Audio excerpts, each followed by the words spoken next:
Hello, and welcome to the new video in the series, in which I trace how the VTM clans developed and changed throughout the editions of the game, identify the main themes of each clan, and offer advice on how to incorporate these themes into creation of PCs and NPCs. Today we are talking about Clan Ventrue, but I also already have similar videos on Bruja, Toreador, and Nosferatu. As always, I reviewed the books that are key for expressing the clan in each edition to demonstrate how the concept and themes of the clan changed. You should know that although I think VTM is a wonderful game, and I love it so much that I'm making these videos, some of the ideas in its core books and supplements are just not up to standard. I will of course point it out, because nonsense cannot be allowed to stand unchallenged. The video is long, in order to allow me to properly explore the clan across VTM editions, but there are links to different sections of the video below to help you navigate it. Thank you for joining me here, and now let's talk about Clan Ventrue. Part 1. The evolution of Clan Ventrue. The first edition of VTM presents Ventrue as a sophisticated clan, characterized by valuing proper behavior, as well as by its skill at and dedication to holding positions of leadership.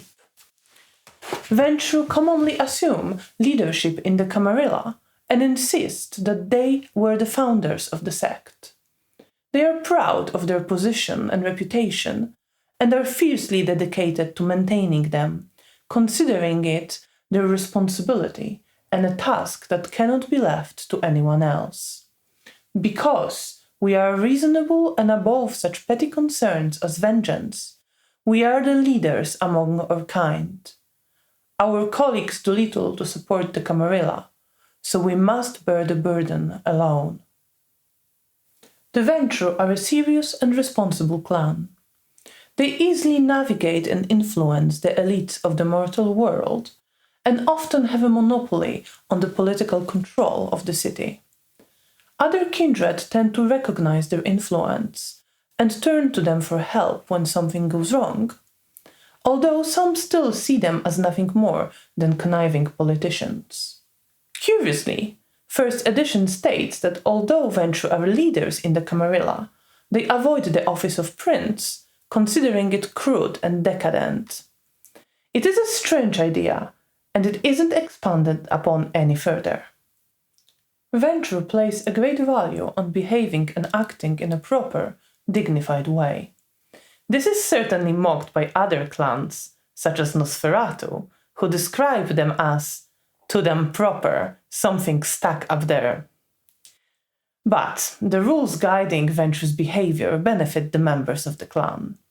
For example, according to their tradition, any member of the clan cannot be refused safe haven by another Ventrue, and the clan generally respects this and helps their members in need.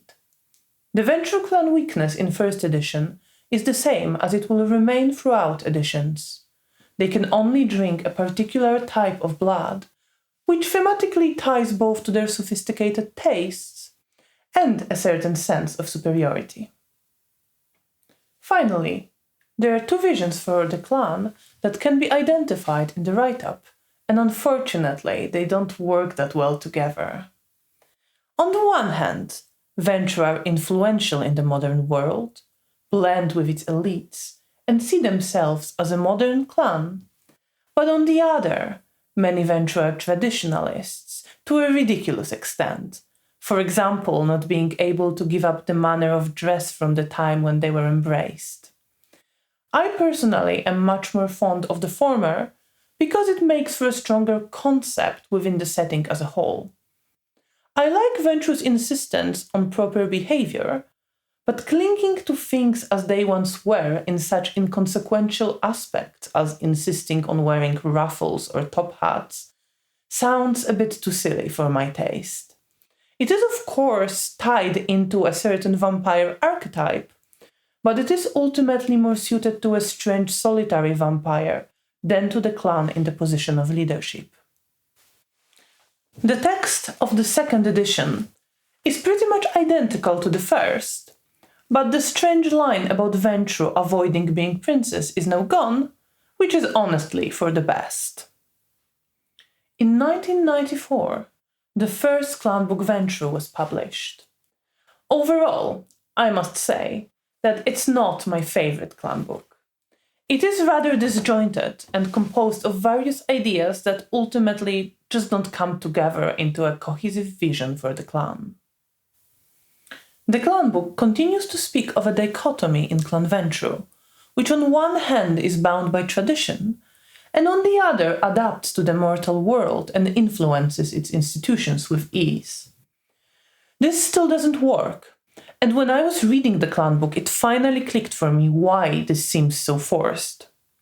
The reason is that the Clanbook tries very hard to create a dichotomy where it is completely unnecessary. It positions adherence to vague and undefined tradition as being in opposition to things like valuing individual initiative or adjusting one's business to changing conditions, which is simplistic and completely unjustified.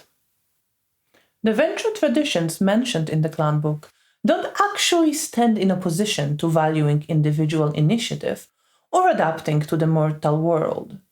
The whole Ventrue clan structure is even said to have evolved with the mortal world, adopting its changing terminology.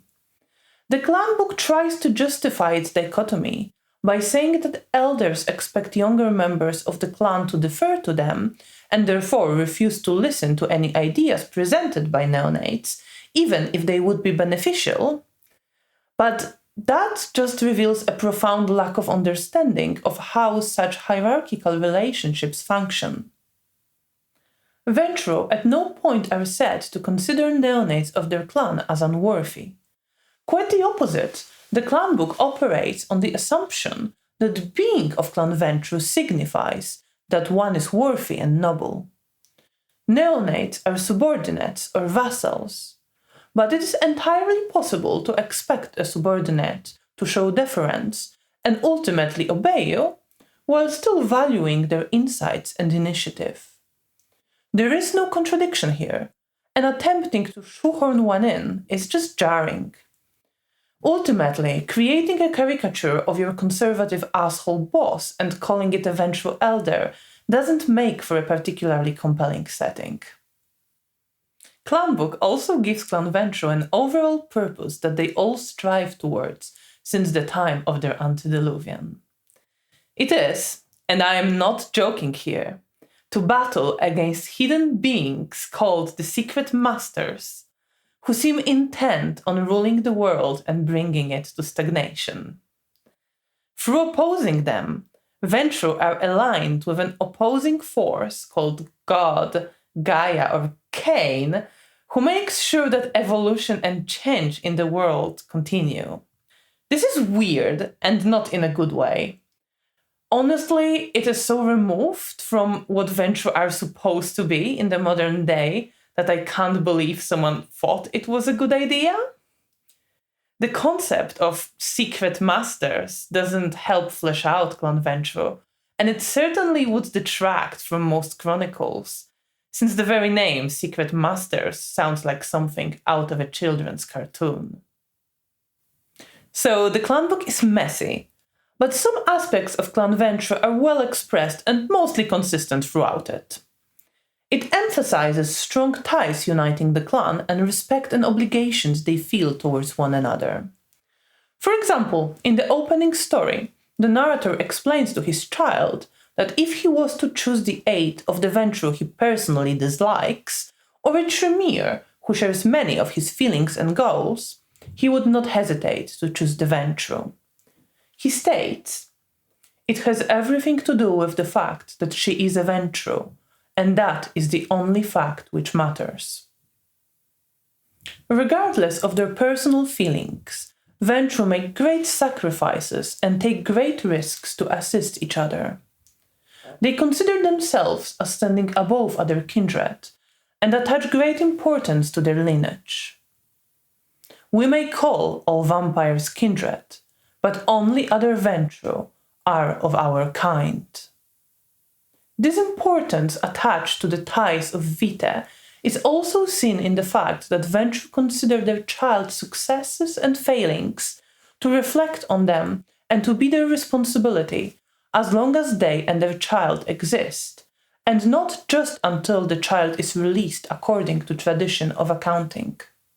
Ventrue's relationship to other clans is characterized both by a sense of superiority and of responsibility. They see their feeding restrictions not as a curse, but as a trait that signifies their superior taste, since, unlike other kindred, they only feed from those they deem worthy enough to be fed from. They see themselves as leader of other kindred, and assume this role not out of a desire for power as such, but out of a belief that nobody else can be trusted with keeping things in order. The Clanbook states that when Ventrue began to live alongside other clans in ancient Rome, they chose to become leaders because they saw it as the only safe course of action, since it was unwise to let all this other kindred act without guidance. Finally, Ventrue consider it extremely important to conduct themselves in a proper manner. This includes such qualities as a sense of responsibility, loyalty, and adherence to certain principles and standards.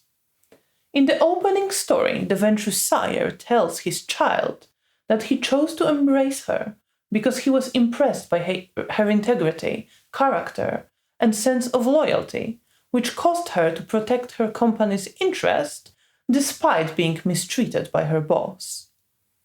One of the character concepts in the Clanbook is also an anarch wannabe, who would like to cast all responsibility to the wind, but cannot quite do it because of what kind of a person they are.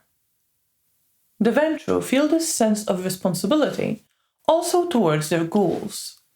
They avoid mistreating them or sending them into unnecessary danger, and prefer to find new positions for them once their initial usefulness ends.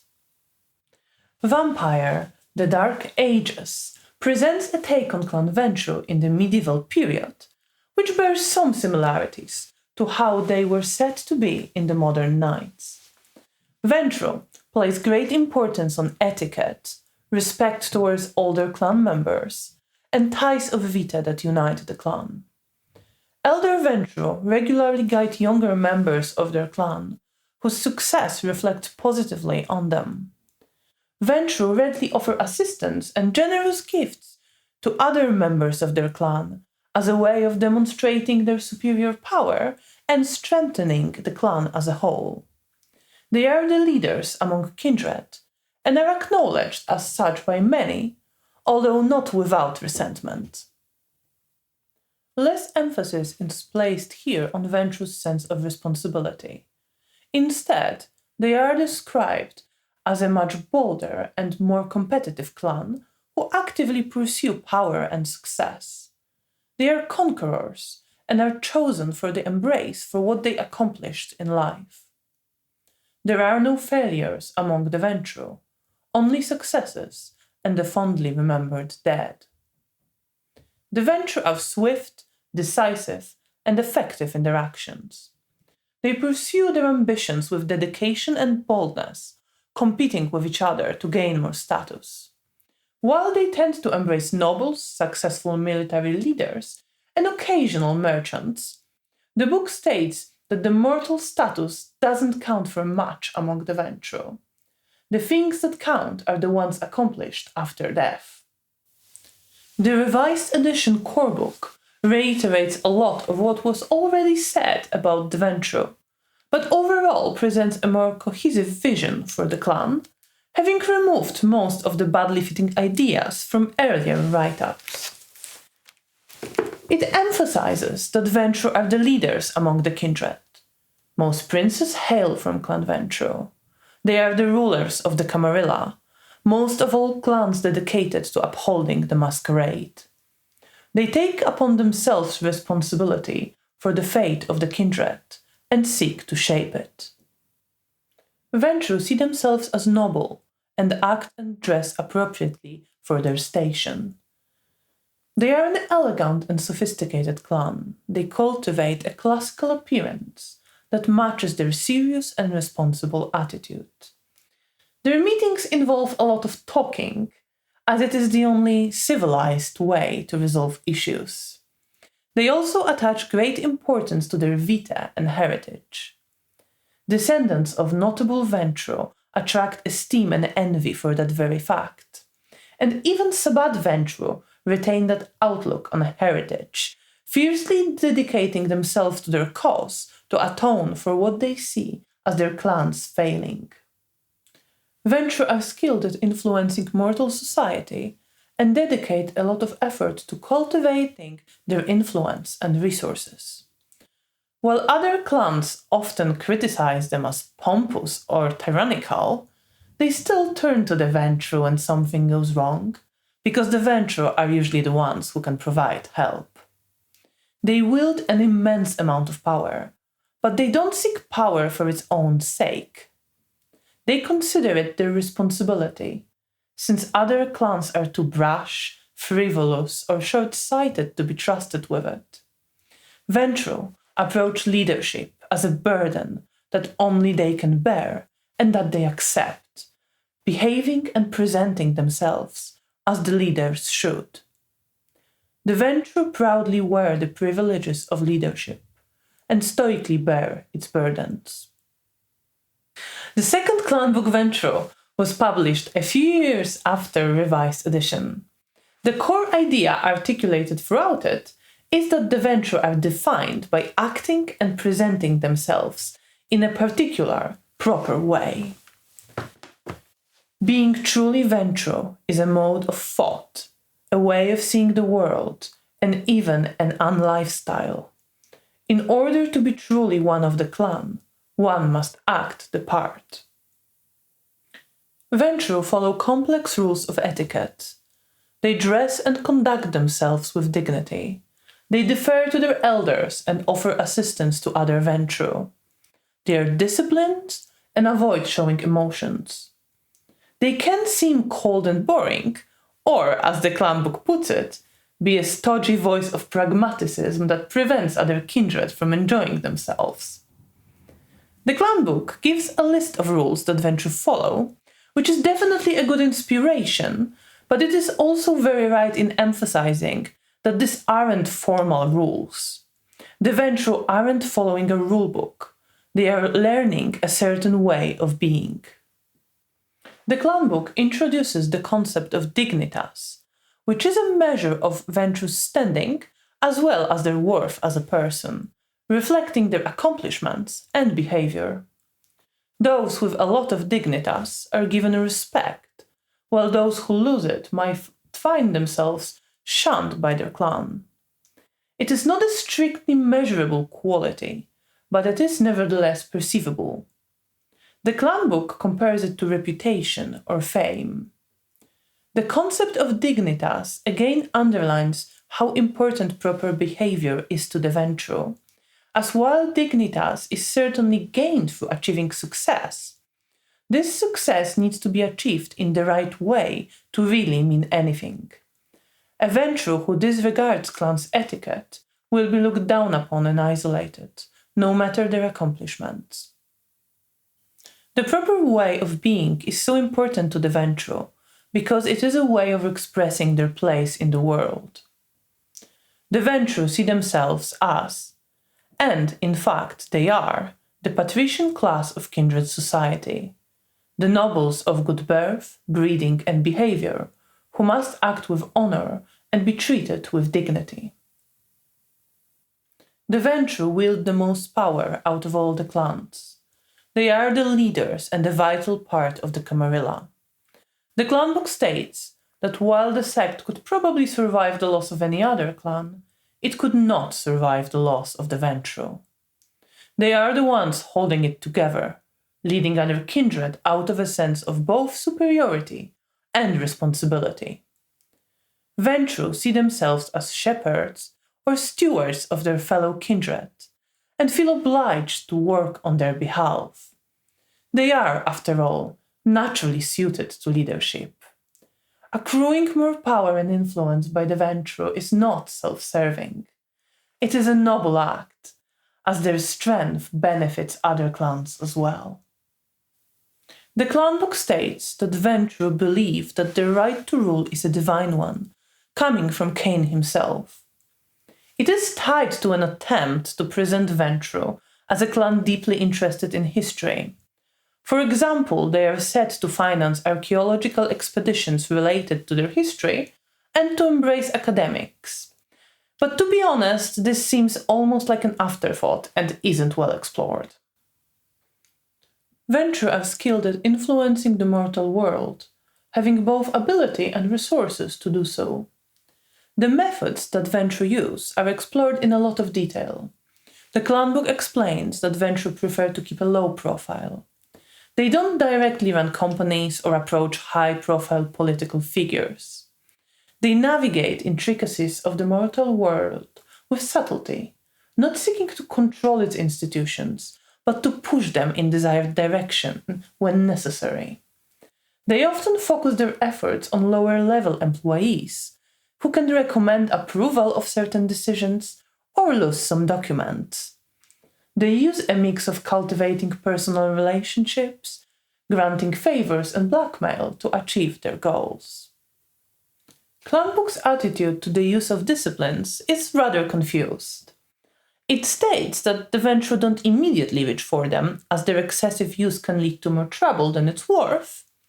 Instead, they learn to be subtle in their applications of dominate and presence, weaving them into other interactions to make a difference at just the right moment.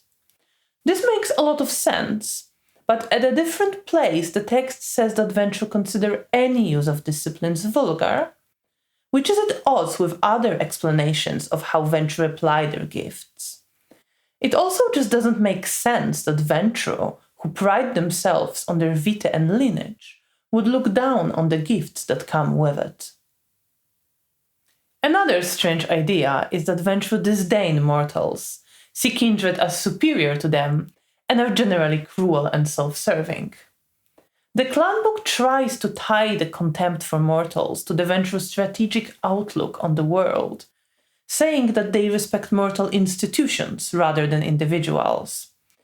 This maybe can work if you really want it to, but the rest of it doesn't. My issue with description of Ventrue as cruel, ruthless, and predisposed to looking down on mortals is that the way it's described could and should be just any kindred who's low on humanity. It's not that I don't believe that the Ventrue could grow to see mortals as little more than a source of blood and an asset to be used, but it shouldn't be a uniquely Ventrue characteristic. But by far, my least favorite thing in the Clanbook is making Ventrue sexist, racist, and at one point literally fascist. The clan is actually said to have backed Mussolini and Hitler, believing in their promise to bring back order and lost glory.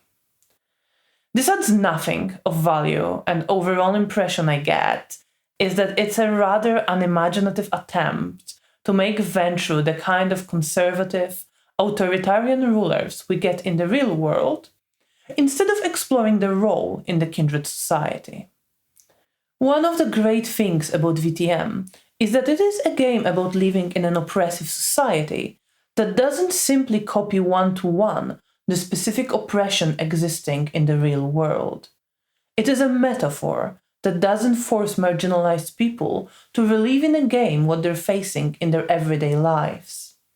Falling back on real-world bigotry is just disappointing.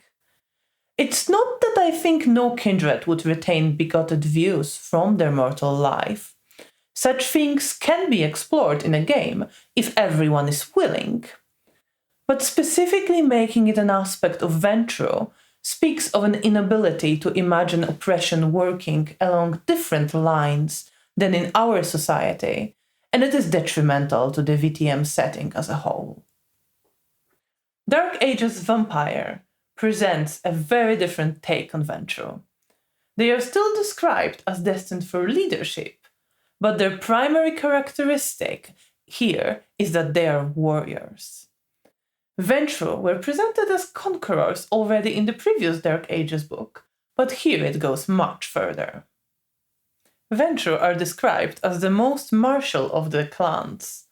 They are referred to as warlords and are characterized by first of all strong physical attributes. They clash with other clans and with each other, striving to establish their power chiefly through conquest. They are knights and organized several chivalric orders for the Kindred. While some Ventrue are said to build their influence through court intrigue or commerce, they are viewed as an aberration. Aberration is also a good word to describe this write-up of Clan Ventrue, as it significantly differs from how other books present it. Such a martial focus is a strange choice, so I think it's for the best that other books didn't pick up this idea. It reads as if someone really wanted to have Ventrue knights, but honestly you can easily create a Ventrue knight without making all Ventrue primarily a clan of warriors. The 20th Anniversary Edition reiterates some of the ideas about the Ventrue that came before, but overall doesn't offer a particularly interesting write-up. It emphasizes Ventrue's position of leadership and their influence in the mortal world, and I'd say that it even overemphasizes that influence a little by saying that Ventrue command armies and whole governments, which to me is less compelling than their low profile and careful application of influence presented in the revised Clanbook. Ventrue value propriety and honor, and follow strict rules of etiquette. They see their appearance and haven as an extension of themselves, which should reflect their station. Consequently, they take great care to present themselves flawlessly, favoring more reserved, conservative styles. Other clans tend to see Ventrue as pompous or boring, often resenting them for the fact that they always seem to be in charge. V20 states that Ventrue try to bear such criticism from their lessers with a sense of Noblesse Oblige, which hints at the Ventrue's sense of responsibility, but that aspect of the clan, as well as the assistance that they can offer to other clans through their resources, is downplayed here compared to previous editions, which is a shame as I think that this omission detracts from the concept of the clan. Lore of the Clans is a V20 supplement with write-ups for different clans that vary in quality. Unfortunately, the one for Ventrue leaves a lot to be desired. More general information about the clan is presented as a Q&A held by an Anarch Ventrue for their fellow Anarchs, and it is honestly a rather embarrassing thing to read. In terms of content, Lore of the Clans stays fairly close to revised edition Clanbook, recounting clan structure, upbringing of Chalder, dignitas, rules of etiquette that all Ventrue should follow, and expectation to maintain an emotionless demeanor. Ventrue consider their ties of blood very important, and are expected to offer each other assistance in need. One of the character concepts suggested here that I really like is a Ventrue who out of fear didn't help their clanmate who was being pursued by the Sabbat, and who now suffers the severe social consequences. But overall, the Ventrue write-up is rather uninspired. It also brings back the secret masters from the first Clanbook. They are presented as something only very old and strange Ventrue believe, but the text clearly leaves openings for making the secret masters an actual part of the setting, which again is a questionable choice. V20 Dark Ages fortunately moves away from primarily warrior Ventrue of the revised edition and presents a write-up that's more in line with how the clan is usually described. It focuses heavily on Ventrue's skill at rising to the position of leadership. They are characterized by their discipline, fortitude, and charisma, which allow them to lead. Gifted with presence and dominate, they use these gifts to keep peace among the Canaanites. They dress appropriately for their position in an impeccable but not ostentatious manner. They see their place as leaders as their divine right and their responsibility. The text underlines Ventrue's sense of responsibility, stating that they worry about the mortals in their care more than other clans. It also emphasizes Ventrue's feudal structure, often cemented by blood bonds, which are an element of their oaths of loyalty. V5 is the most recent edition of VTM. Its write-up of Ventrue focuses heavily on clans' belief that they have the right to rule and on their position of leadership. They long held the most offices in the Camarilla, and while some may call them tyrants, the sect survived so long thanks to Clan Ventrue. They attach great importance to their lineage and vita, which grants them the right to be in charge. No other clan can rival their power, influence, and wealth. The Ventrue are the establishment. They set and maintain the rules, punishing those who break them, and occasionally rewarding those who follow. However, V5 differs from previous editions by emphasizing that Ventrue's position is now more shaky, clearly to underline the conflict between Camarilla and Anarchs that this edition focuses on. Ventrue are said to feel their privileged position slipping through their fingers and need to fight to maintain it. The core book also states that Ventrue resent having to influence their surroundings from the shadows, as it is now too risky to openly lead a board or occupy similar position among mortals. This differs from previous books, which underlines that Ventrue know better than to try to openly lead mortals and prefer to influence them from the shadows. This change puts more emphasis on Ventrue's need to be recognized as rulers, as opposed to their characteristics from previous editions, such as serious, responsible attitude and a sense of duty, which are missing from the V5 core book write-up. The section on the Ventrue in the V5 Camarilla book is honestly underwhelming, offering surprisingly little additional information on this core Camarilla clan. A lot of space is dedicated to Ventrue feeding restrictions and how they go about finding the right mortals to feed from, but ultimately it's all just heavily focused on the circulatory system.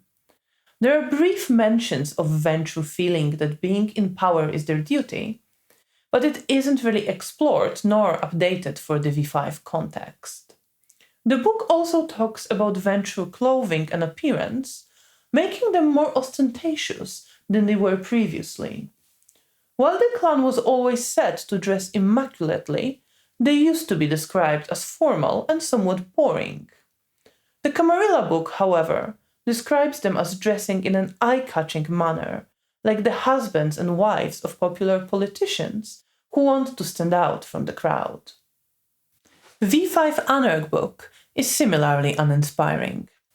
The write-up of Anarch Ventrue focuses on two aspects of their existence. First is that those in the Camarilla consider them no Ventrue at all and aim to hunt them down, which is fair enough. The second aspect of the Anarch Ventrue is that even among the Anarchs, they still accumulate power and end up in positions of leadership. It is actually much easier for them among Anarchs, as they don't have to obey the clan's hierarchy. Other kindred in the Anarch movement tend to defer to Ventrue because of who they are. And honestly, this is just disappointing. Instead of engaging with what it means to choose to be an Anarch, when your clan enjoys privileges and power in the opposing sect, the book turns Anarch movement into just another place for Ventrue to accumulate power and lead. Am I really supposed to believe that Anarchs rebel against the Camarilla only to quickly fall in line and obey another self-important Ventrue? Part 2. What are the Ventrue about? People often talk about clan stereotypes in VTM, but I found that thinking in terms of clan themes is much more conducive to creating interesting characters. By themes, I mean what each clan is about, its main conflicts, dramas, and its role in the VTM setting. Engaging with themes explored by a given clan is an effective way of creating compelling characters who truly feel like Ventrue and not just a random person with a feeding restriction. Themes can be engaged with both from more classic concepts and through those that seem atypical or at odds with their clan, but still very much speak to what their clan is about. Don't let anyone tell you that one of these options is better than the other. Those who try are deeply mistaken. Clan themes also have an in-setting significance. Yes, Kindred may have various reasons for embracing someone, but they don't embrace just anyone. It makes sense for sires to choose children that they can be proud of, can relate to in some way, or whom they find useful in their own activities. Of course, there is a space for outliers who don't really fit their clan. Mistakes happen, even among Clan Ventrue. But even the most unlikely outliers have to contend with social standing and expectations that come with their vita. Engaging with themes doesn't have to come through who the character was before the embrace. It can also mean exploring how they adjust to realities of existing as a kindred of their clan. So, what are the themes of Clan Ventrue? Nobility. The overall concept for Clan Ventrue and its main themes are all centered around one phrase, Noblesse Oblige, meaning literally nobility obliges. It refers to the notion that noblemen have an obligation to conduct themselves in a manner that reflects their station and that they have responsibilities that come with their privileged position. This notion, with its various implications, is the key to understanding and portraying Clan Ventrue. Ventrue consider themselves noble, just like the aristocracy of the real world used to, and sometimes still does, see themselves as superior to others due to their lineage. Ventrue see themselves as superior to other kindred due to their vita. Noble status is inherited through the embrace, therefore being chosen for it is an honor that raises a person to a higher status, where they stand above mortals and other kindred.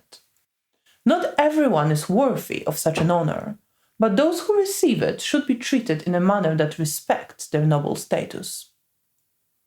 Such a worldview shapes how Ventrue relate to each other and to other kindred, strengthening bonds between the Ventrue and positioning everyone else as lesser.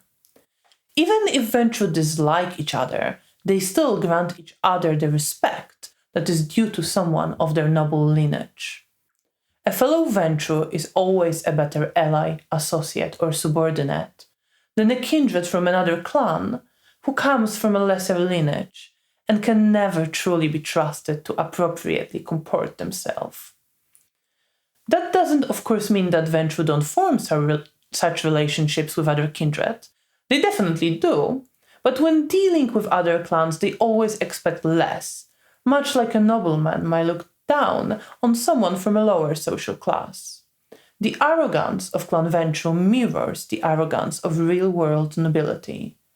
They are about seeing yourself as standing above others, about perceiving the world through the lens that assigns worth to people based on the vita of their sires. Of course, such a view won't come naturally to young Ventrue embraced in the modern knights. A neonate might be bewildered, shocked, even repulsed by such an outlook. Playing a Ventrue neonate should involve less thinking yourself better than others, and more navigating the contrast between your earlier worldview and the wisdom shared with you by your elders. The Ventrue are about exploring how being given noble status and privileges gradually transforms one's worldview. Many young Ventrue won't internalize the notion of own nobility as deeply as their elders who were born when nobility was a common concept. But they will likely internalize it to some extent. After all, being told that you are better than others isn't exactly an unpleasant notion. Young Ventrue are typically given more respect, responsibilities, and trust than neonates of other clans, all of which reinforces the message that they are the ones deserving it the most. The fact that other clans put less emphasis on proper behavior and duty might leave young Ventrue frustrated with their irresponsible, unserious coterie.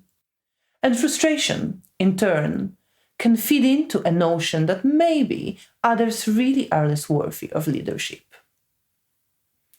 Of course, some Ventrue will still decisively reject the notion of their clan's nobility. This will likely put them in conflict with their clan. They might even lose their status, ending up in a situation where instead of being considered noble, they are considered a disgrace. But even those disgraced, misguided Ventrue can be forgiven if they see, admit, and correct the error of their ways, all on account of their noble vita. Ventrue's nobility is also expressed through their clan curse, which dictates that they can only feed from a specific kind of mortals. And I want to talk about this curse for a bit, because I think that basically all editions fail to give clear advice on how to go about coming up with such restrictions for Ventrue characters. The text tends to say that Ventrue's rarefied palate only accepts the best kind of vita, and at several points states or implies that it is the blood that is worthy of the Ventrue. The specific restriction that the Ventrue has is also at certain points implied to stem from their personality and worldview. However, the specific examples offered are mostly random and uninspiring. Some are too vague to be meaningful, such as brunettes, young men, or no animals. Some are awful, such as naked children. Some are just a joke, for example, sleeping men or mortals in the shower. There are some examples that can work well for a specific Ventrue, such as soldiers or people of a specific descent, but overall VTM books give little advice on how to pick a restriction to express well both the character and the clan.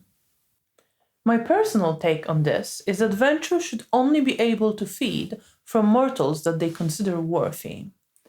This should be a type of people a Ventrue values, respects, even admires. The rare ones, whom the most inner core of their personality considers good enough. I think this is the most appropriate as it expresses the character and creates a situation where a Ventrue has to feed from people they have some positive feelings towards. The ones they might have preferred to spare if they're still young and still pretty human. After all, the clan curse is still a curse, even though the Ventrue don't describe it as such. But even more importantly, this approach to clan curse makes sense in the context of Ventrue theme of nobility and works with an often repeated assertion that Ventrue do not consider their feeding restriction to be a curse, but rather a sign of nobility and good breeding. One such as a Ventrue won't lower themselves to feed from people they despise, dislike, ignore, or otherwise consider unworthy. That would be beneath the clan centered around the theme of nobility. Privilege. Ventrue's nobility isn't just a fanciful notion that the clan clings to. It comes with very real privileges that make Ventrue much more likely to rise to the positions of power and influence. VTM is a game about navigating an oppressive and unequal society, and Ventrue are this society's upper class. They hold most of the power and titles within the Camarilla. They wield enormous influence in both mortal and kindred world, and they support fellow Ventrue to ensure ongoing prosperity and prominence of the clan. Of course, being privileged does not mean that every Ventrue will be more influential than every kindred of other clan. Noble vita does not guarantee success to every individual. It does, however, make it much easier. Ventrue lend themselves to stories exploring how privileged individuals interact with and navigate their privilege. From the moment of embrace, young Ventrue are prepared to one day lead some of their fellow kindred. They quickly notice that they're treated very differently to neonates of other clans. They are offered more respect by older kindred. They are more likely to have their voice heard. They are given more duties and responsibilities, and are expected to rise to the challenge. The kindred they meet assume that they are the leader of their coterie. Assuming anything else would be, after all, foolish. Just like it was the case with their nobility, Ventrue characters can have different thoughts on their privileged position. Some will easily internalize the notion that they deserve the respect and position they are given. Others will recognize the injustice of it on some level, but never attempt to challenge it and gradually will grow more comfortable in their position. For others, the discomfort will be stronger, and they will struggle more. They might not want the privilege nor leadership, and attempt to foster more equal relationships with other kindred. This, however, puts them at risk of being seen as failing in their role, which in turn might damage the reputation and prospects of their whole coterie. Some Ventrue will take a more decisive step and openly challenge the social order that grants them their privilege. They are, after all, Ventrue, and while other kindred might be severely punished for their transgressions without much hesitation, if a Ventrue genuinely asks for a second chance, their clan might feel that it is only right to grant it, as it wouldn't do to treat one of their vitae like common rabble. Power. Ventrue are commonly in charge in Camarilla cities. They are the clan who wields the hard power in the kindred society. They rule, give orders, and enforce traditions. Their support or disapproval can greatly influence the fates of others. If VTM is a game about living in an oppressive society, Ventrue lend themselves to stories exploring what it is like to hold and wield power in such a social and political order. Of course, most Ventrue player characters won't be important political figures in their city. But through their lineage, Ventrue neonates regularly have more influence than young kindred of other clans, and are expected to lead other neonates they associate with. While they might see their coterie as their friends, others see them as their subordinates and expect the Ventrue to keep them in line. A Ventrue is the person who holds the power in the coterie. Their word carries more weight in the Camarilla, they have access to more resources, and consequently they can solve their coterie's problems and arrange things for them more easily. But of course, they can demand certain actions or behaviors in exchange, and can also withhold help if they are displeased. While alienating a Ventrue coterie member isn't anywhere near as disastrous as offending an elder, it is on the same spectrum and can also have negative consequences for other neonates' prospects. Ventrue are about exploring what it is like to hold and exercise power over others, the tensions that it causes within a person, and how it affects their relationships. Ventrue might genuinely care for those they command, but their decisions cannot be solely or even primarily driven by the well-being of their subordinates. They hold power in an oppressive social order and need to apply it to uphold it and further its goals. They have to discipline their subordinates, keep them in line, and often make decisions that will cause risk or harm to others. While their coterie might disagree with their choices, Ventrue need to look at the broader picture and make hard decisions for the good of their society.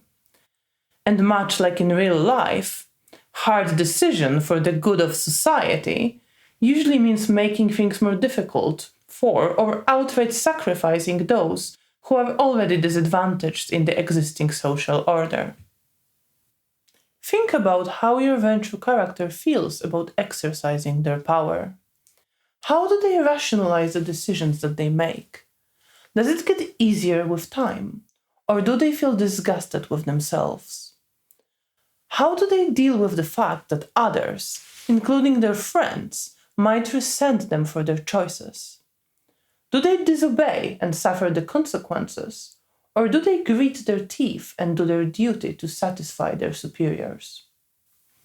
Ventrue are not just about holding and exercising power, but also about navigating the complex network of power relations. The Ventrue characters are all somebody's subordinates, and they need to understand how their actions reflect on their superiors, what relationships exist between their superiors and other kindred, to whom they should show how much respect, what they can expect in return for their service, and when making demands would be impertinence. The clan lends itself to exploring not just what it is like to exercise power, but also how power functions and is exercised in an oppressive society such as Camarilla. Duty. Ventrue exercise the most power in the kindred society, but this doesn't mean that they can freely indulge in it or do whatever they want. Quite the opposite, Ventrue's decisions are heavily guided and constrained by their notions of duty. Ventrue's privileges and power do not exist just to be enjoyed. That would be unworthy of kindred of such a noble vita. The clan believes that because of who they are and because of their position, they have a responsibility towards others, their clan, their subordinates, and the kindred society. While an individual Ventrue can of course enjoy the influential position, the clan as a whole sees leading others as their duty. Other kindred can't be bothered or can't be trusted to take on such a responsibility. Ventrue see themselves as the only ones serious and committed enough to ensure that things don't descend into chaos, endangering all. They assume this duty out of necessity, and with an air of superiority, as only they can be counted upon to exercise power to maintain stability and safety of the Camarilla. Playing a Ventrue isn't about enjoying being a leader and the laurels that come with it. It is about carrying a burden of duty, of living an existence structured by responsibilities and obligations. A Ventrue who neglects their duty will quickly lose the respect and support of their clan, and with it also their power, influence, and prospects.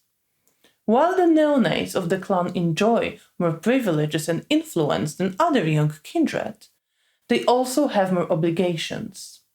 They have a degree of power, but not freedom. The many responsibilities can easily consume most, if not all, of their time and energy. Ventrue are about always having to be the responsible one, about not having the luxury of deciding that a problem is not your problem.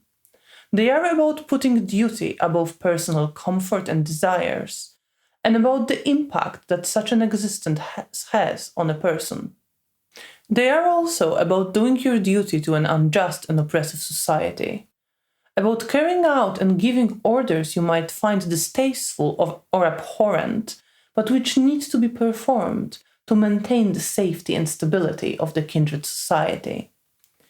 Ventrue are the rulers of the Camarilla, and the duties of the clan serve to protect it and maintain its power structures. At the core, Ventrue's duty towards their subordinates is ensuring that the coterie functions well within the kindred society. When role-playing a Ventrue character, don't be afraid to emphasize their discomfort at the role that they play. Yes, most Ventrue will do their duty and will eventually adjust, but many will struggle along the way. They might hesitate, fantasize about rebellion, or feel like they're suffocating from pent-up frustration. They might do their best to rationalize their actions and respond with irritation and standoffishness to anyone who challenges the story that they're telling themselves. VTM is a game about morality and moral discomfort. Bring it into your characters even when they do their best not to show it. Of course, with time many Ventrue neonates are likely to lose some humanity and settle into their role more comfortably. But their story will be more impactful if it explores how and if they get there and what they feel along the way. However, be careful not to fall into the trap of portraying Ventrue's sense of duty as being focused solely on protecting the status quo. It's too much of a simplification, and the characterization of the clan is more nuanced than that. Ventrue also feel genuinely responsible for safety, well-being, and success of their subordinates and associates, be it their coterie, their ghouls, or someone who went out of their way to help them. They can go to great lengths to protect and aid those who in their eyes earned it, and are often willing to risk and commit more than other kindred. The Ventrue are about truly assuming responsibility for others, with all the risks and burdens that it brings. After all, abandoning those who were loyal to them and put their trust in them in a moment of need would be unworthy of a Ventrue. And if there is one thing that the clan will not tolerate, it is acting in an unworthy manner. Etiquette. In addition to their duties, Ventrue's actions and behaviors are heavily constrained by the rules of etiquette that the clan follows. Ventrue etiquette covers appropriate behavior towards one's superiors and subordinates, the right way to go about performing one's duties and carrying oneself with dignity that befits members of this noble clan. The rules are not formalized nor written down. It is a way of being, and learning it is less focused on memorizing the specific rules and more on adopting a certain outlook on yourself and the world. Ventrue etiquette stems from their notion of nobility. Because they are noble, they cannot allow themselves to carry themselves in an undignified fashion, and cannot tolerate behaviors that embarrass the clan. Ventrue are about functioning in an environment where you always have to present a dignified and professional facade. They are about not having space to allow yourself a spontaneous reaction, about having to control your behavior to always maintain the right bearing. A Ventrue who acts in an unworthy manner will quickly attract disapproval of the clan, which will impact their standing, influence, and prospects. For Ventrue, how you accomplish things is just as important as what you accomplish. If your accomplishments were gained through undignified, lowly methods, unbefitting a kindred of noble vita, they will not only count for nothing in the eyes of the clan, but might even negatively impact your status. It is important not to confuse Ventrue insistence on doing things in the right way with doing what is morally right. On occasion, Ventrue etiquette and morality might advise the same thing. For example, when it is not right to abandon a loyal follower, or where it is right to stand up for your associates who got in trouble. But these are occasional coincidences, not a rule. Ventrue's actions are guided by notions of what behavior is worthy of a noble and of their lineage of kindred rulers.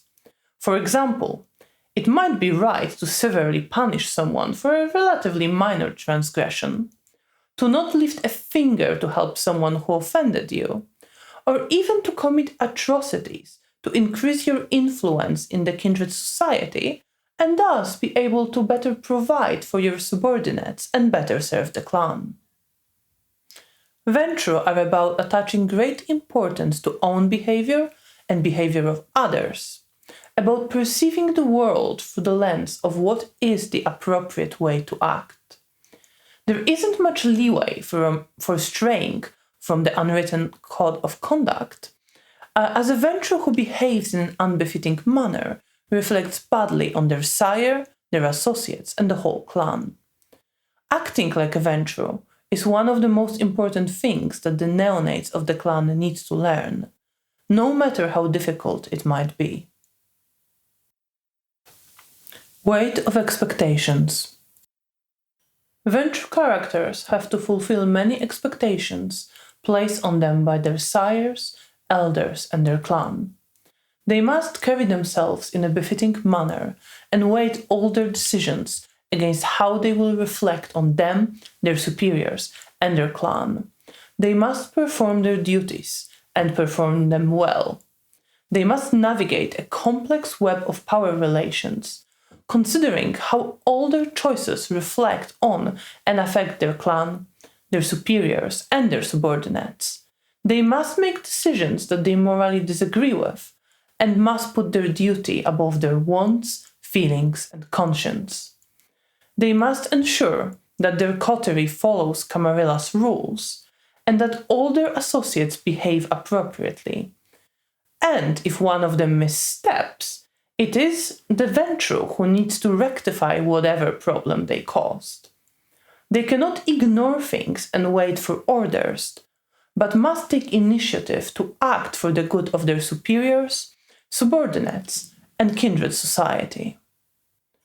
Ventrue are about having to carry the burden of expectations, about not having the freedom to choose how to present yourself, what to care about, and how to act.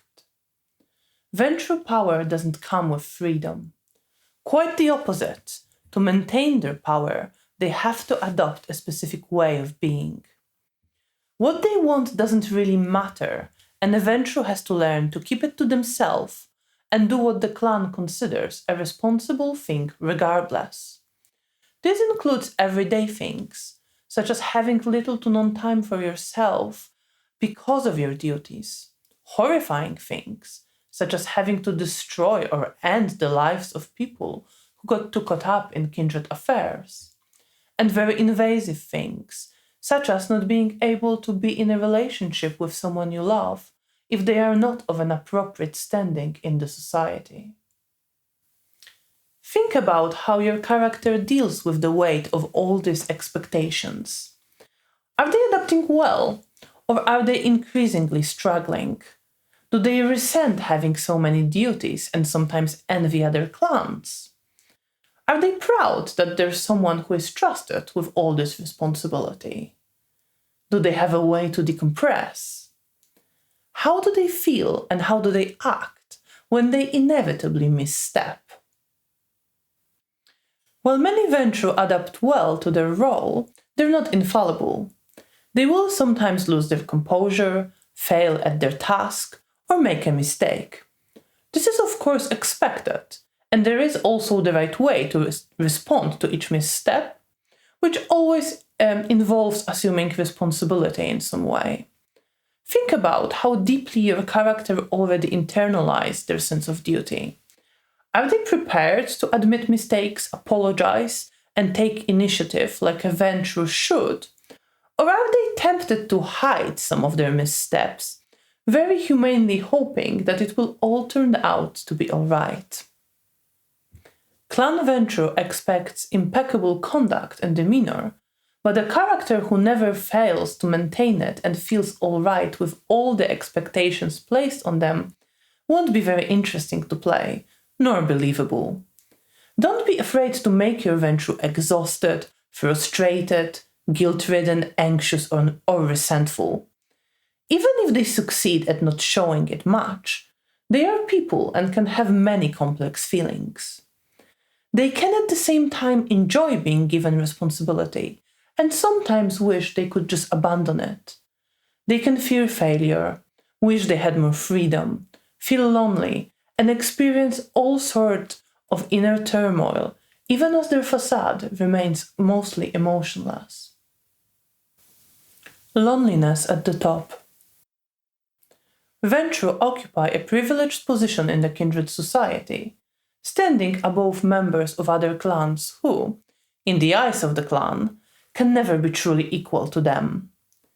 Even if they are young and wish for an equal and genuine connection, their superiors demand that the Ventrue neonate leads their associates and ensures their adherence to the rules.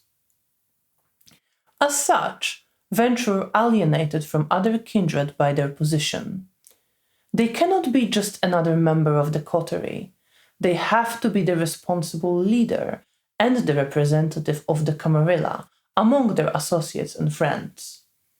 They cannot follow their feelings, fully relax, or go with the flow alongside their coterie, because duty comes first. Even when they are among friends, Ventrue are expected to consider how their and their friends' actions might impact politics and safety of the Kindred society, and when necessary, act to ensure that any brewing problems are quickly neutralized. This can be understandably frustrating for the rest of the coterie, who might have preferred not to have one of their friends take Camarilla's and Elders' side. Ventrue are about the alienation from society that comes from standing in a position of leadership, about how holding power over others erode genuine connections, and about how having privileges that others do not impacts relationships with them. Due to their privileges and power, Ventrue aren't a particularly liked clan, even if other kindreds rely on their influence and support. Some resent the privileges that they are just given on account of their vita. Some hate being told what to do by some stuck-up Ventrue. Some disagree with sometimes abhorrent actions that Ventrue take for the good of the kindred society and make their displeasure known. Some think a Ventrue is their friend and are disappointed and hurt when the duty to the Camarilla first side of their friend is revealed. On top of that, Ventrue aren't a particularly exciting or fun company. They are serious, always have to think of duty, and are usually busy with some Camarilla business. They are stiff, boring, and let's be honest, have a stick up their ass. They also have to be like this. Even if a Ventrue would like to relax a little and let go, they cannot really do that, as the clan expects them to always behave in a befitting, dignified manner. Many Ventrue will feel lonely and long for a more genuine connection, while ultimately not being able to establish it, or destroying their relationships for their dedication to duty. They might feel that other kindred don't understand them, since, unlike Ventrue, they don't have so many constraints and expectations placed on them and their behavior.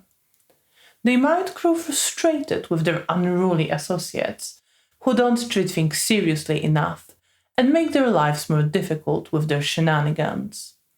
As they lose humanity and internalize their clan's worldview, Ventrue might also start to find the more regular human perspective on their actions tiresome, and be irritated that their friends don't seem to understand that sometimes you just have to commit a vile act for the good of all. Think about how your character deals with their loneliness, and how much do they feel it? Do they still believe they can make a genuine connection? Do they strive for it despite their clan's expectations, perhaps even jeopardizing their future? Do they tell themselves that they don't need anyone? Do they look for pretend closeness with kindred or mortals, but always maintain some emotional distance? Do they suffer on some level, but still prioritize their responsibilities? Do they wish they had less responsibilities, or are they ultimately happy with their position, despite loneliness that comes with their privileges and power? Part 3. Creating Ventrue characters. To end the video, I will give some examples of how Ventrue themes can be incorporated into characters. I normally say here that you don't have to use all the themes, and it's enough to start with one or two in the basic concept and see what else fits. This isn't necessarily wrong here, but I found that Ventrue themes are much more closely tied together than it was in the case of other clans I talked about, as they mostly stemmed from the notion of Noblesse Oblige. So, most characters will generally touch on most of them in one way or another, but you can of course use any of them as a starting inspiration. The first character I want to talk about was an NPC in my campaign, set in modern-day Warsaw, but could also easily function as a PC. Remigiusz Kościański was a policeman, and his basic concept was based around the themes of duty and etiquette. What differentiated Remigiusz from a lot of his colleagues was his absolute distaste for corruption that was rampant in the police force during his career. He was dedicated to serving the Polish state. He believed that uniformed services had an important duty to perform, and that their reputation should not be marred by bribes and associations with criminals. He dedicated himself to exposing corruption and was not afraid to get into conflict with his colleagues in the process. His dedication to duty and efforts to build the right reputation of his institution gained him an embrace by Clan Ventrue. Remigiusz adapted well to existence as a kindred, transferring his sense of duty to the Camarilla and his clan. The worldview that he held in life manifested in his feeding restriction. Remigiusz can only feed from people serving in uniformed services, but not just any people, but only those who follow an ethos of duty to their institution. Finding such people can be difficult, which makes it doubly important for Remigiusz to build his influence and contacts in the police. Remigiusz engages with the theme of etiquette in two ways. On one hand, he understands well the need to maintain the right reputation of the organization he belongs to, and finds it natural to consider how his actions reflect on his clan. But on the other hand, he struggles with maintaining the right composure and demeanor. Police isn't exactly a refined or dignified institution. Used to raising his voice in vulgarity, Remigiusz has to exercise a lot of self-control to behave in an appropriate manner, especially when frustrated or surprised. He puts a lot of pressure on himself to be impeccable in this and fulfill the expectations of his clan. Used to wielding power on behalf of the state, Remigiusz took easily to exercising it over other neonates. He is the kind of character who could be assigned a coterie of unproven or troublesome young kindred to supervise them, ensure that they have a chance to prove themselves, and to bring them in line when necessary. He would be comfortable with the responsibility, helping his coterie with his influence, contacts, and advice, but also not hesitating to discipline them. Remigiusz isn't unfriendly and genuinely wants all his associates to succeed, but he's a difficult person to befriend and would likely feel lonely in the coterie. If he is to lead, he prefers to keep a professional distance and could seem indifferent or mean. While he understands that mistakes happen and isn't someone to hold them over people's heads, he can't stand a neglectful attitude, which could lead to conflicts with less responsible coterie members.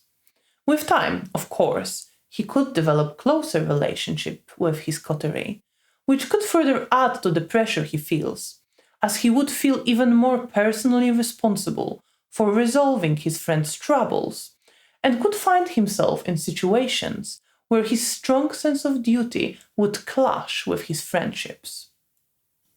The second character I want to talk about is Kathryn Ferguson, whom I created for this video.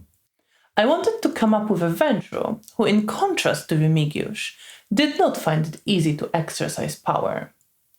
Kathryn was a person whose personality always predisposed her to choosing the practical and reasonable solutions.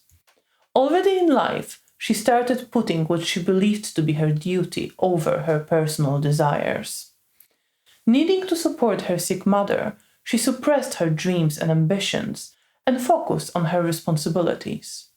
She took a stable job and became a secretary at an important government office. She did her work diligently and well, ensuring the smooth running of government affairs, although sometimes she still dreamed of what could have been if she had been free to make more of her life. Due to her job, she became a ghoul of her future sire. She served them for a number of years, using her access to information and wide network of contacts across the government for their benefit.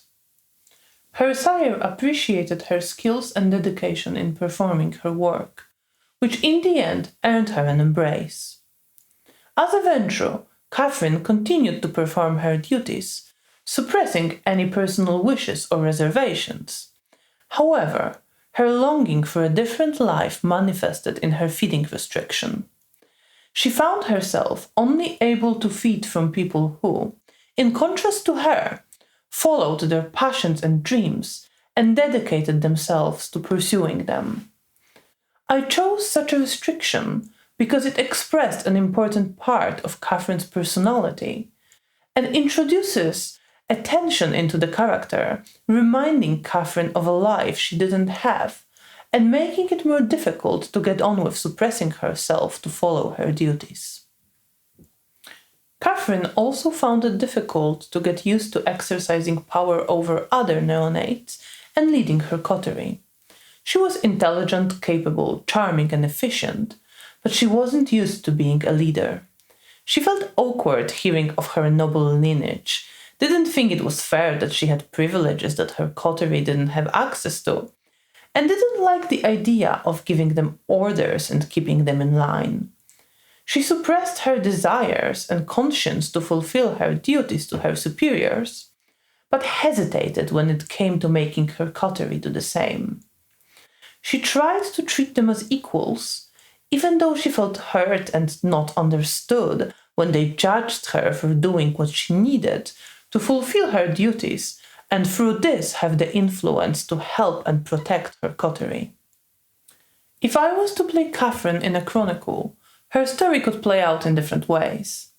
She has never been a rebel, but through her discomfort with being treated as standing above others and having power over them, and through her feeding restriction exposing her to people who do not suppress their desires, she has a potential to become one and eventually clash with her clan, or at least bend the rules.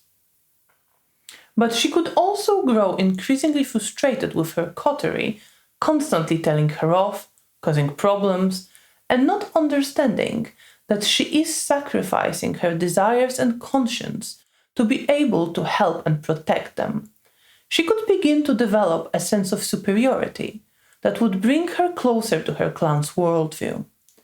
She could also find a way to realize some of her ambitions as a Ventrue, finding a way to have a fulfilling life while doing her duty. Being a Ventrue offers many opportunities to make something of oneself, and while Kathryn might not be able to pursue the exact dreams from her youth as a Kindred, she could still get to a place where she would be satisfied with herself and her progress, no longer dreaming of a different, more fulfilling life. The third character I want to talk about is Irina Steinman, who is my current PC in a chronicle set in 1990s Berlin. In her mortal life, she was a bit of a rebel who eventually became involved in organized crime. Disappointed with lack of opportunities, both before and after the fall of the Berlin Wall, she followed her brother into the ranks of the Russian mafia. While her sense of responsibility towards the people she considered her own somewhat predisposed her for Clan Ventrue, her life consisted of crime, drugs, and parties. The Ventrue themes that are most prominent in Irina are weight of expectations and privilege, both stemming from how she became a Kindred. She was embraced into the Sabbat in a violent mass embrace during which she lost her brother and several friends. Tough and angry at those who killed her, she had the right attitude and was the only one to make it and be integrated into the pack. However, she never quite lived up to the expectations of her Sabbat sire, who, still being a Ventrue, wanted the one who shared her lineage to prove to be the Sabbat prodigy. Irina's time in the Sabbat was filled with violence, abuse, and confused emotions reinforced by the vinculum. Despite everything, she never fully broke under their weight. However, she eventually realized that she didn't see a future for herself in the Sabbat. When she had a chance, she took it and ran to the Camarilla. Irina's Ventrue vitae granted her a lot of privilege when she was picked up by the Camarilla. While an escaped shovelhead Brujah or Nosferatu might have been destroyed just to be safe, Clan Ventrue determined that it wouldn't do to do this to one of their noble vitae. Irina got a chance to integrate into the Camarilla and was taken in by the primogen of her clan, who presented her as her own child. And as far as most in the Camarilla are concerned, that's exactly who she is, the progeny of perhaps the most powerful kindred in the city. This grants her an extraordinary amount of privilege for a neonate, helping her make connections with well-established kindred. Irina doesn't question or challenge her privilege. She's grateful for it and embraces it, determined to make it in the Camarilla. Both very tough and very traumatized, she knows that this is her last chance to survive, and she is a survivor and a fighter. She very strongly feels the weight of expectations on her, as she knows that she can't afford to disappoint her primogen, and that many people are watching and assessing her, either as the child of the Ventrue primogen, or because they know of her Sabbat past.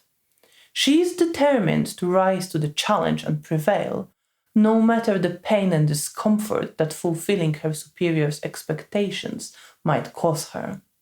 She suppresses her trauma, emotional needs, and occasional moral discomfort as much as she can, to focus her energy on cementing her position, growing her influence, and mastering the Ventrue code of behavior.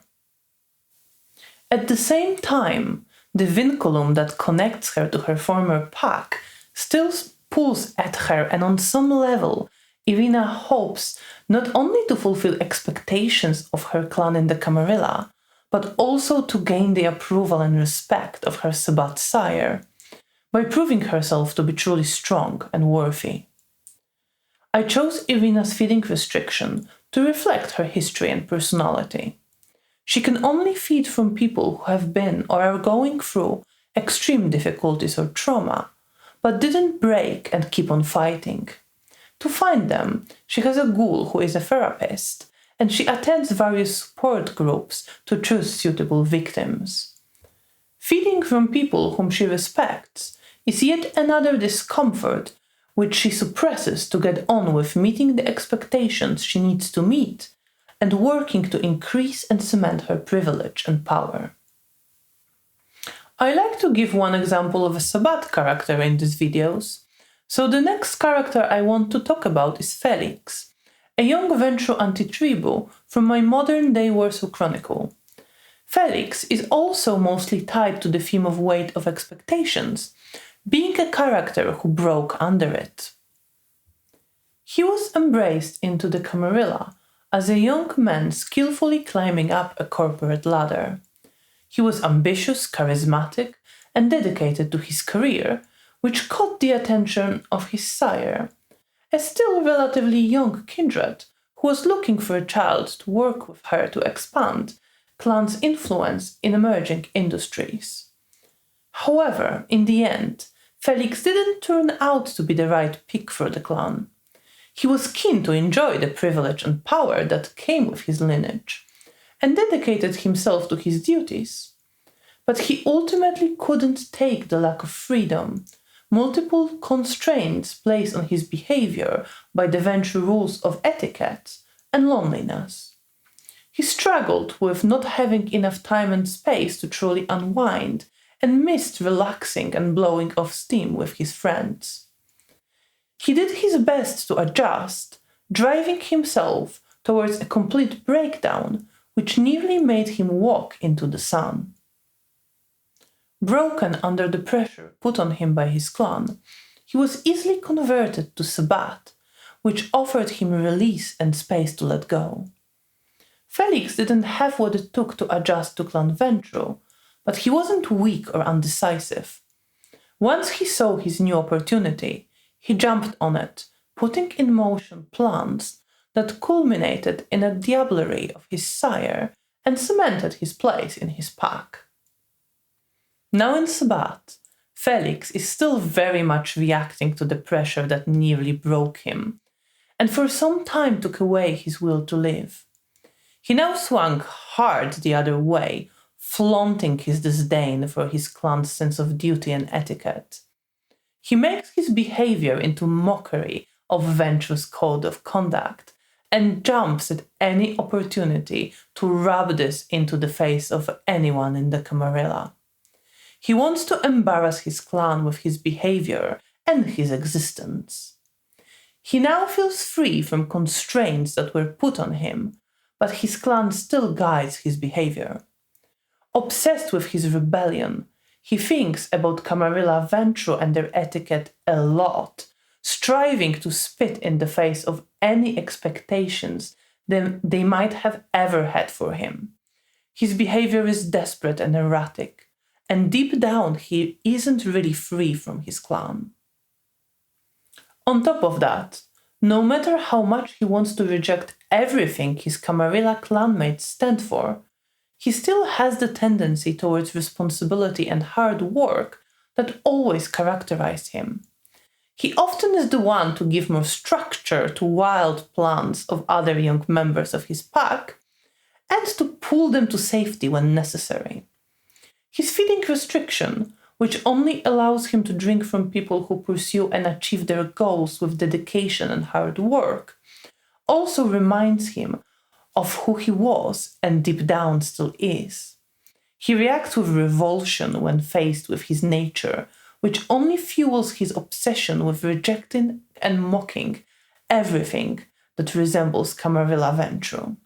Wild, effective, and great company to his pack, he is a character who is at war with himself, torn in two opposite directions by his will and his nature, and determined to remake himself in a desperate attempt to escape the clan that broke him. Finally, I want to give an example of an elder character. For this video, I chose Stanisław Lubomirski, who was the Ventrue primogen in my chronicle set in 1940s Warsaw, but could easily be used in the same way in a modern game. After all, what are a few decades to an elder? His main themes are nobility, duty, and power. Stanisław was born into an aristocratic Polish family and received a good education and opportunities to study in other European countries. He quickly got interested in philosophy, history, and political thought. He read wildly and sought out renowned thinkers and philosophers to learn from them and discuss their writings. However, he wasn't the type to pursue knowledge for its own sake. He used his knowledge to build himself a position and reputation at the royal court as a learned man knowledgeable in the European affairs, whose judgment and advice could be relied upon. He was, of course, ambitious, but he wasn't just after personal power. Stanisław deeply internalized the ethos of duty and loyalty to the state, and in his studies sought ways to improve it and build its strength.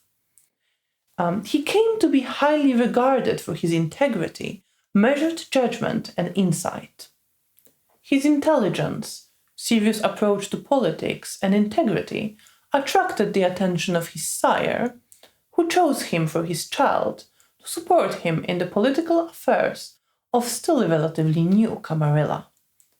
Coming from an aristocratic family in his mortal life, Stanisław accepted as natural that as a kindred he was still a nobleman, embraced into an aristocratic lineage. As such, he believed it was his natural place to lead and to take responsibility for others in the Camarilla who weren't suited to leadership and needed to be guided. He applied his education and interest in politics to understanding the functioning and power dynamics of the kindred society, and much like in life, devising ways to improve and build the strength of the Camarilla. This drive caused him to engage with ideas brought forward by various people, including visionary and radical Bruja. He engaged with their ideas more than many of his clan, believing that they deserved measured consideration, but he was no radical. He always preferred a more careful approach to ruling and reform, taking time to weigh all the options and veering on the side of caution. Over the centuries of his existence as Kindred, Stanisław saw many of his peers, elders, and subordinates lose their lives through rash, reckless decisions taken by them, or very often by others who stood above them. These experiences strengthened his conviction that such gambits are irresponsible and unworthy of one of a noble vita.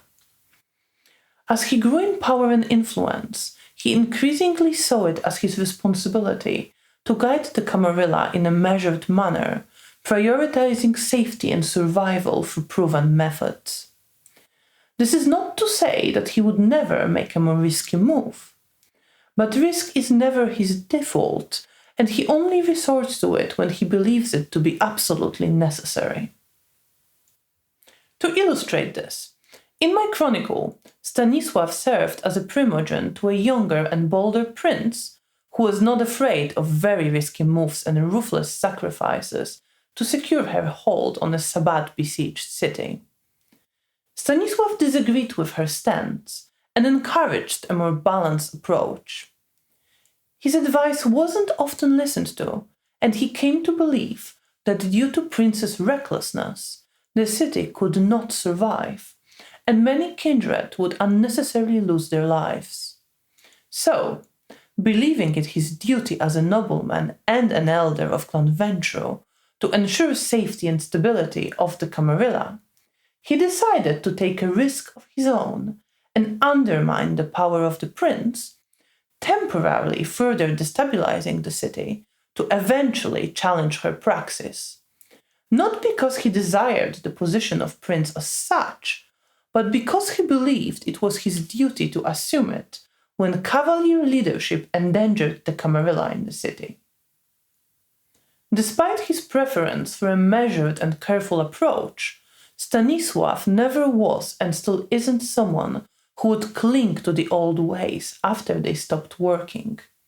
That would be irrational and irresponsible, which is the kind of approach he cannot stand. Intelligent and always actively interested in politics, he is someone who really understands power and often notices before others how it works and shifts in the society. Due to his insight, he skillfully navigates the upper echelons of mortal society, adapting his spheres of influence as power within it shifts. His feeding restriction also encourages him to stay close to political power in mortal society and helps him observe how its dynamics and priorities change. At his core, Stanisław values above all else using one's position to provide wise leadership to others and placing the common good over pursuit of personal power. To express this, I decided that he can only feed from people involved in politics for an ideal that is greater than themselves. This includes statesmen leading the country through difficult times or patriots genuinely dedicated to their country and the Polish state, but has also encompassed people that many noblemen could see as a common rabble, such as trade union members and activists, who do what they do to improve the lives of people in the country and the country as a whole.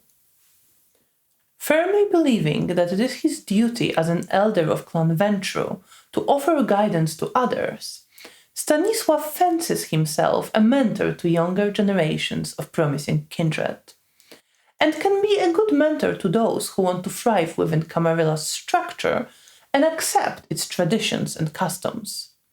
He offers opportunities for neonates to prove themselves, and if they do well, extends to them an offer of patronage.